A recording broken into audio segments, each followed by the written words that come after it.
Assalamualaikum warahmatullahi wabarakatuh. Bintang indah di tengah malam, mata indah memancarkan kerinduan. Mudah-mudahan yang tadi jawab salam hidupnya penuh dengan keberkahan. Daun salam tumbuh di pinggir kali, yang jawab salam mudah-mudahan banyak rezeki. Tapi bentar dulu, mending kita berdoa dulu. Gimana doanya? Pagi-pagi ke rumah Pak Udin, Pak Udinnya pergi ke sawah. Mudah-mudahan pondok pesantren Usuluddin selalu jaya dan tambah barokah. Bismillah, alhamdulillah, wassalatu wassalamu ala rasulillah. La haula wa la quwata illa billah, amma ba'dah.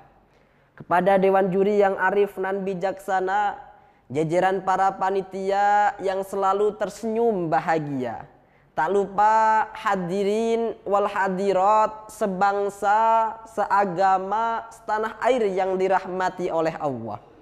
Izinkan pada kesempatan kali ini saya sedikit menyampaikan tausiah yang berjudul Semangat Generasi Islami yang Kuat dan Amanah Menuju Indonesia yang Tangguh dan Berprestasi. Hadirin, pondok pesantren Usuluddin pencetus para kiai, mbak santrinya cantik-cantik kayak bidadari. Mudah-mudahan yang menjadi generasi Islami dapat menyongsong masa depan yang berdedikasi. Amin ya Allah ya Rabbal Alamin.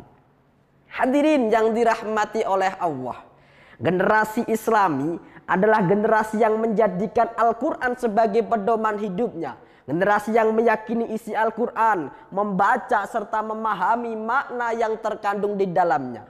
Maka secara tidak langsung hadirin, generasi Islami adalah generasi yang jiwa dan raganya terhubung sampai Allah Rabbul Izzati.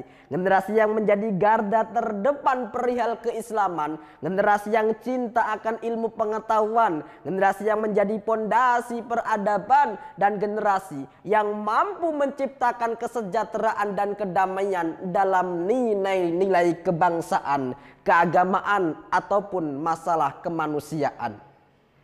Terlebih di era milenial ini, bahkan di era disrupsi saat ini, yang dimulai ketika revolusi 4.0 berkembang, manusia berlomba-lomba menuju garis finish tentang siapa yang lebih unggul.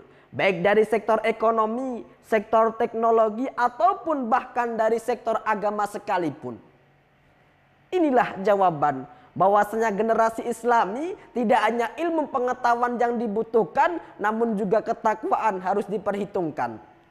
Profesor Dr. Baharudin Yusuf Habibie, Presiden ketiga Republik Indonesia, pernah mengatakan kecerdasan tanpa cinta itu berbahaya, di mana iman, ilmu, dan takwa harus bersatu. Hal ini selaras dengan hadis baginda Rasul Muhammad SAW, bahwasanya seorang pemuda yang tumbuh dewasa dengan beribadah kepada Allah Subhanahu wa Ta'ala, maka Allah akan memberi naungan kepadanya. An Abi Hurairah radhiyallahu anhu, anin Nabi sallallahu alaihi wasallam qala, sab'atun yudilluhumullahu fi dilli yauma la dilla illa dilluhu, al-imamul ambil wasyabun nasya'a bi ibadatillah. Hadis riwayat Imam Bukhari nomor 1423. Hadirin yang dirahmati oleh Allah, takwa tanpa ilmu itu gegabah, ilmu tanpa takwa itu musibah. Maka timbul pertanyaan pada diri kita, kenapa pada generasi Islami harus ada keilmuan, harus ada ketakwaan, dan juga harus ada generasi muda? Jawabannya, yang pertama keilmuan. Kenapa harus mempunyai keilmuan? Karena dengan ilmu bisa mendatangkan kita menuju ketakwaan pada Allah Subhanahu wa Ta'ala.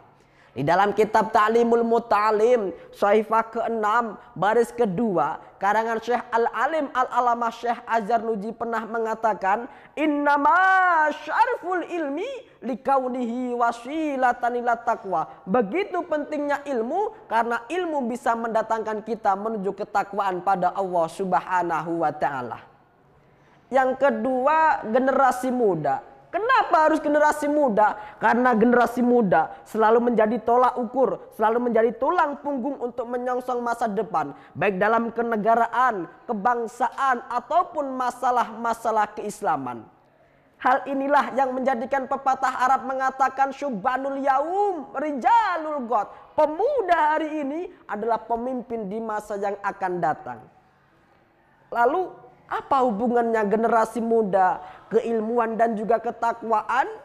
Imam Syafi'i rahimahullah pernah mengatakan, hayatul fata wallah bil ilmi wattuqa. Demi Allah, kata Imam Syafi'i, kehidupan pemuda tiada lain dan tiada bukan, harus dengan keilmuan dan juga ketakwaan. Idalam yakuna li'tibaron lidati. Jika tidak ada keduanya, maka tunggulah kehancuran di dalamnya. Hadirin, hati menangis sampai hati nurani tatkala tak berjodoh dengan sang kekasih sendiri. Kalau ingin menjadi generasi Islami, jangan pisahkan ilmu dan takwa di dalam diri. Hadirin, sebangsa, seagama, setanah air yang dirahmati oleh Allah. Ilmu tanpa takwa jatuhnya bisa sombong. Kalau sudah sombong, rasa sosial kosong. Jangankan musyawarah, pasti tidak akan mau gotong royong.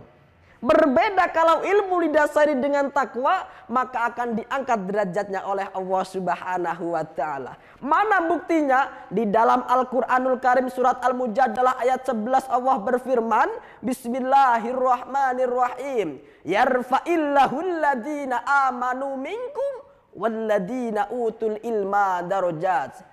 Allah akan mengangkat derajat orang-orang yang beriman di antara kamu, walladina utul ilma darajat, dan orang-orang yang mempunyai ilmu akan diangkat derajatnya oleh Allah Subhanahu wa taala. Di dalam tafsir At-Tabari jilid ke-24 karangan Syekh Abu Jabbar Muhammad bin Jabir, bahwasannya maksud ayat tersebut adalah dengan dimaksimalkan dan diamalkan dalam kehidupan sehari-hari. Untuk itu kesimpulannya hadirin, generasi Islami yang kuat dan amanah adalah generasi emas masa depan. Generasi yang mengamalkan ayat-ayat suci Al-Quran. Generasi yang jauh dari kata malas-malasan, jauh dari kata rebahan, jauh dari bolos di sekolahan, jauh dari menyakiti perempuan. Karena apa? Karena generasi Islami adalah generasi yang menjadikan, yang selalu mahabbah pada Allah yang Maha Suci. Generasi yang selalu mengedepankan ilmu-ilmu pengetahuan sehingga Indonesia menjadi tangguh dan berprestasi tanpa meninggalkan nilai-nilai Islami.